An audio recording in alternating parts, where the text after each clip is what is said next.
दूसरी मुक्ति। आज दुनिया के जितने लोग हैं सब मुक्ति पाने में लगे हैं कि हम ये दान करेंगे तो मुक्त हो जाएंगे, हम पूजन करेंगे तो मुक्त हो जाएंगे, हम स्मरण करेंगे तो मुक्त हो जाएंगे, हम भजन करेंगे तो मुक्त हो जाएंगे। पर शिव महापुराण की कथा, भगवान शंकर का चरित्र शिव महापुराण की कथा कहती है, शिव तत्व कहता है, भगवान शंकर का चरित्र कहता है, मुक्ति तो किसी को भी मिल सकती है।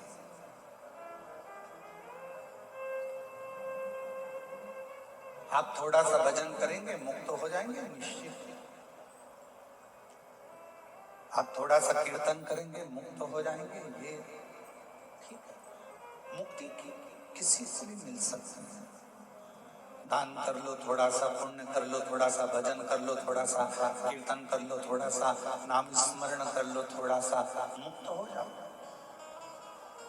पर शिव महापुराण की कथा कहती है कि मुक्ति किसी को भी मिल सकती है, पर शिव कथा कहती है कि भगवान की अविरल भक्ति मिलना ये कठिन। केवल डायरेक्ट नीचे खड़े थे, लिफ्ट की बटन दबाई, सीधे चौथी मंजिल पर पहुंच गए, सीधे।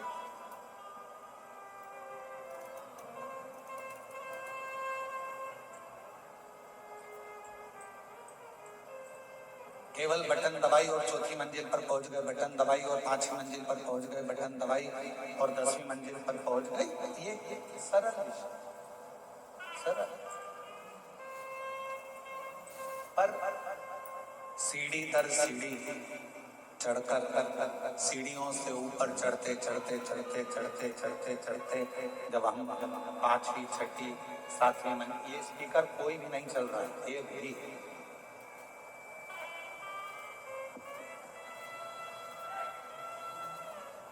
जब हम सीढ़ी दर सीढ़ी चढ़कर 5वीं मंजिल 6वीं मंजिल 7वीं मंजिल तक पहुंचते हैं, ऊपर मंजिलों तक जाते हैं, और सभी मंजिलों पर हम जब धीरे धीरे धीरे धीरे चढ़ते चढ़ते चढ़ते चढ़ते मंजिलों तक पहुंचते हैं, तब एक आनंद की अनुभूति दूसरी हो, तब एक आनंद की अनुभूति दूसरी हो। शिव महापुराण की कथा कहती है कि मुक्ति पाना सरल है, मोक्ष पाना सरल है, मुक्त हो जाना सरल है।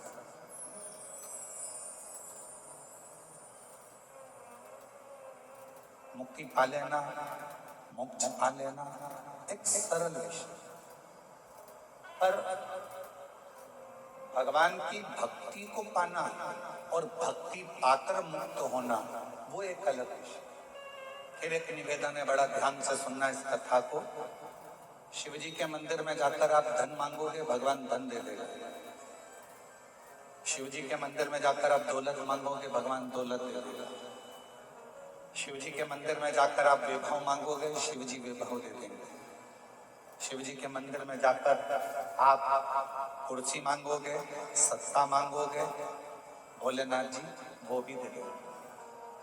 पर शिव जी के मंदिर में जाकर आप यदि भक्ति मांगोगे तो भगवान शंकर को थोड़ा सोचना पड़ेगा। क्यों सोचना पड़ेगा? भगवान शंकर धन देने में पीछे नहीं हटते, भगवान शंकर कुर्सी देने में पीछे नहीं हटते, भगवान शंकर वैभव देने में पीछे नहीं हटते, भगवान शंकर संपदा देने में पीछे नहीं हटते, भगवान शंकर दुनिया का सारा सुख देने में पीछे नहीं हटते, वो देने में पीछे नहीं हटते।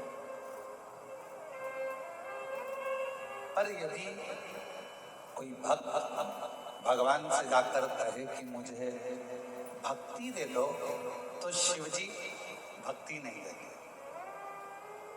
मना कर देते हैं कि मैं भक्ति नहीं दूंगा, मैं तुम्हें भक्ति प्रदान नहीं करूंगा, मैं तुमको भक्ति नहीं दे सकता, मैं तुम्हें भक्ति नहीं दूंगा।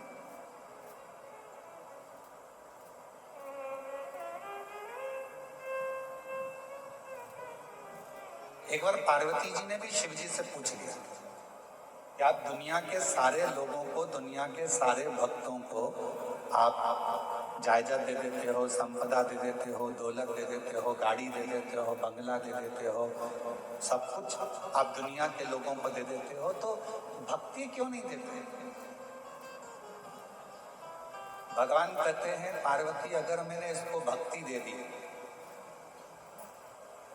और इसने अगर भक्ति को प्राप्त कर लिया तो फिर इसको कुछ मांगने की जरूरत ही नहीं पड़ेगी, मुझे खुद इसके दरवाजे पर जा जाकर इसको सब कुछ देना पड़ेगा, फिर ये मांगेगा कुछ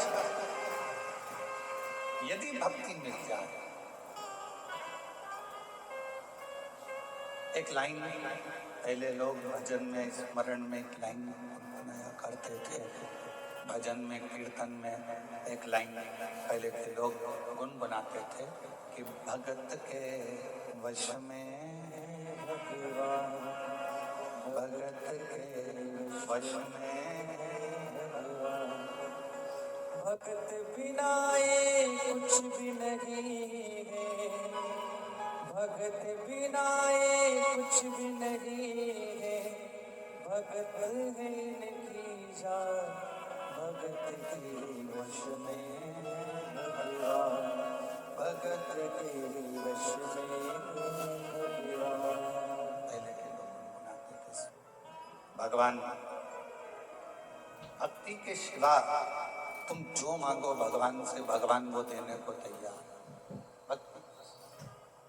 धन मांगो धन देगा, वैभव मांगो वैभव देगा, संपदा मांगो संपदा देगा, गाड़ी मांगो गाड़ी देगा, बंगला मांगो बंगला देगा, पर मेरा शंकर भगवान भक्ति नहीं देगा। बहुत सोच समझ कर देते हैं।